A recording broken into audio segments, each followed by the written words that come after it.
న్యూజిలాండ్తో మ్యాచ్లో టీమిండియా అదరగొట్టేసింది. భారత స్పిన్నర్లు ప్రతాపం చూపించారు. కివీస్ జట్టు పనిపట్టారు. బంతిని తిప్పేసి అదరహో అనిపించారు. నిజానికి టాస్ ఓడిన భారత జట్టు తొలుత బ్యాటింగ్ చేయాల్సి వచ్చింది. 249 పరుగులే సాధించింది. దీంతో 250 పరుగుల టార్గెట్ను న్యూజిలాండ్ ఉఫ్మని ఓదేస్తుందని ఫ్యాన్స్ ఎక్స్పెక్ట్ చేశారు. భారత్ బ్యాటింగ్ చేసిన సమయంలో కివీస్ పేసర్లు ఆధిపత్యం చెలాయించడంతో టీమిండియాలోనూ టెన్షన్ కనిపించింది.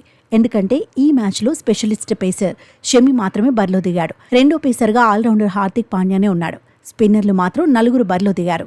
న్యూజిలాండ్ పేసర్లు 7 వికెట్లు తీశారు. స్పిన్నర్లు తీసింది 2 వికెట్లే. దీంతో భారత టీం మేనేజ్మెంట్ గేమ్ ప్లాన్ దెబ్బ కొడుతుందా అని ఫ్యాన్స్ చర్చించుకున్నారు. పేసర్లు ఆధిపత్యం చెలాయించిన చోట స్పిన్నర్ల మంత్రం ఫలిస్తుందా అని ఆందోళన చెందారు. అక్షర్ పటేల్, జడేజా, కుల్దీప్ యాదవ్ జట్టులో ఉండగా వరుణ్ చక్రవర్తిని జట్టులోకి తీసుకోవడం కరెక్టేనా అనే ప్రశ్నలు వినిపించాయి. కివీస్ స్పిన్నర్లు 3 కలిపి 25 ఓవర్లు వేశారు. 128 పరుగులు ఇచ్చి 2 వికెట్లు తీయడంతోనే భారత్ టెన్షన్ పడినట్టుగా కనిపించింది. 249 పరుగులను డిఫెండ్ చేసుకోవడం టీమిండియాకు కష్టమే అనే చర్చ జరిగింది. కానీ భారత స్పిన్నర్లు ఎంట్రీ ఇచ్చాక సీన్ మొత్తం మారిపోయింది. 250 పరుగుల టార్గెట్ కూడా న్యూజిలాండ్కు భారీగా కనిపించింది. ఇన్నింగ్స్ 7వ ఓవర్తోనే అక్షర్ పటేల్ను రోహిత్ ప్రయోగించాడు. షమి 3 ఓవర్ల స్పెల్ వేశాడు.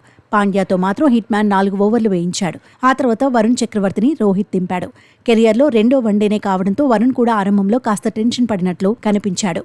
అయితే మెల్లగా సెట్ అయ్యాడు. స్టంప్ టు స్టంప్ బంతులు వేశాడు. వికెట్ల వేటలో దూసుకుపాడు. మధ్యలో షమి 1 ఓవర్ సంధించినా ఆ తర్వాత స్పిన్నర్లే బంతితో మాయ చేశారు.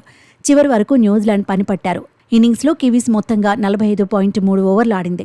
అందులో స్పిన్నర్లే 37.3 ఓవర్ల బౌలింగ్ చేశారు. 128 పరుగులు మాత్రమే ఇచ్చి ఏకంగా 9 వికెట్లు దక్కించుకున్నారు. 10 ఓవర్లు బౌలింగ్ చేసిన వరుణ్ చక్రవర్తి 42 పరుగులే ఇచ్చాడు. 5 కీలక వికెట్లు తీశాడు. 9.3 ఓవర్లు వేసిన కుల్దీప్ యాదవ్ 56 పరుగులు ఇచ్చి 2 వికెట్లు దక్కించుకున్నాడు. 10 ఓవర్లు వేసిన అక్షర్ పటేల్ 32 పరుగులు మాత్రమే ఇచ్చాడు. 1 వికెట్ తీశాడు. రవీంద్ర జడేజా 8 ఓవర్లలో 36 పరుగులిచ్చి 1 వికెట్ సొంతం చేసుకున్నాడు. ఓవరాల్గా చూస్తే కివీస్ను భారత స్పిన్నర్లు కోలుకోకుండా చేశారు. ఛాంపియన్స్ ట్రోఫీలో భారత స్పిన్నర్లు చరిత్ర సృష్టించారు. ఒక మ్యాచ్లో ఎక్కువ వికెట్లు తీసిన ఘనతను అందుకున్నారు. 2004లో కెన్యాపై పాక్ స్పిన్నర్లు 8 వికెట్లు తీశారు. ఇప్పుడు న్యూజిలాండ్పై భారత స్పిన్నర్లు 9 వికెట్లు దక్కించుకున్నారు. ఛాంపియన్స్ ట్రోఫీలో ఆడిన తొలి మ్యాచ్లోనే 5 వికెట్ల ప్రదర్శనతో వరుణ్ చక్రవర్తి అందరి దృష్టిని ఆకర్షించాడు. టోర్నీ చరిత్రలో అద్భుతమైన గణాంకాలను నమోదు చేశాడు.